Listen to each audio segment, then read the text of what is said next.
नमस्कार, आप देख रहे हैं यंग वार्ता न्यूज और मैं हूं आपके साथ अंकिता नेगी। इस वक्त हम पांवटा साहिब के बीडीओ कार्यालय में खड़े हैं, जहां पर मेरे पीछे आप देख भी सकते हैं कि जिला परिषद कैडर कर्मचारी कलम छोड़ो हड़ताल पर है। आज कम से कम 17वां दिन है। सवाल तो कई हैं, सवाल प्रशासन से भी हैं, जो प्रशासन इनको पूछने तक नहीं आया है।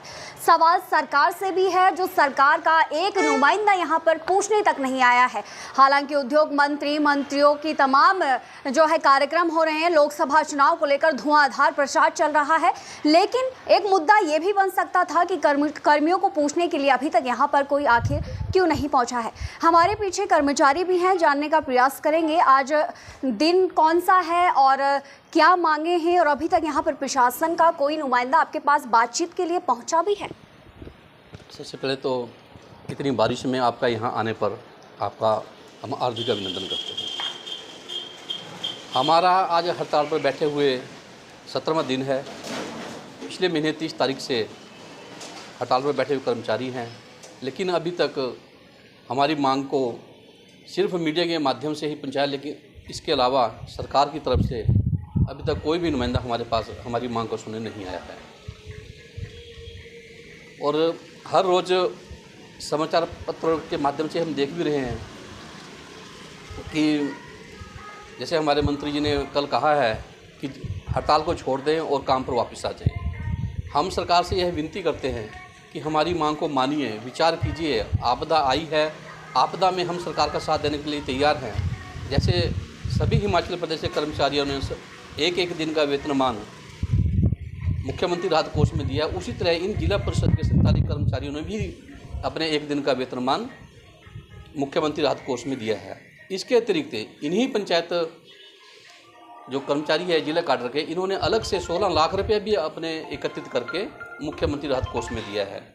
जहां तक मंत्री जी ने कहा है कि आपदा आई है, हम आपदा में सरकार के साथ खड़े हैं और इस आपदा में सरकार को किसी भी तरह की कमी नहीं आने देंगे।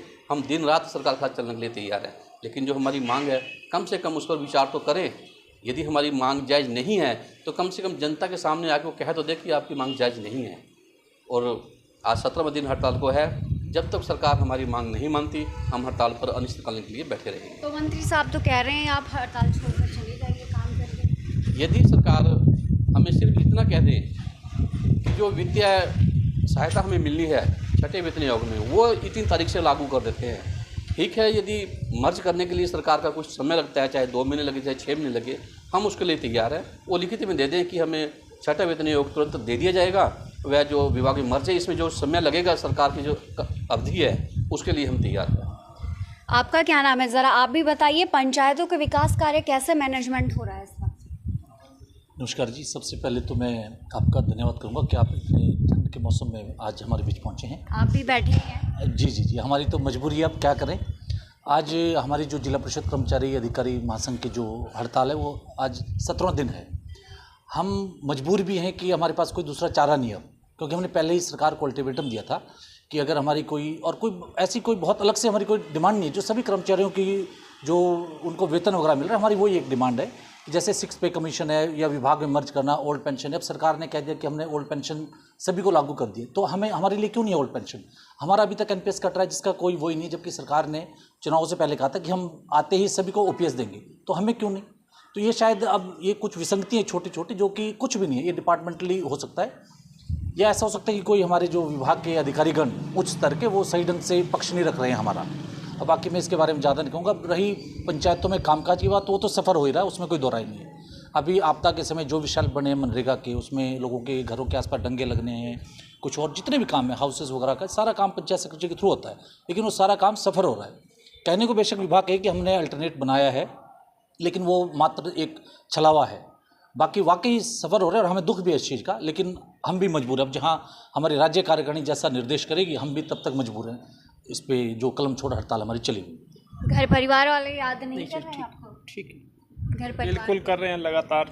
आप बिल्कुल मिल रहे हैं, वो लगातार ये बोल रहे हैं कि अगर ये ऐसे ही रहा तो अगले 2-4 दिन में हम भी आपके साथ धरने पे बैठेंगे। अच्छा, आगे का क्या कदम रहने वाला है सर?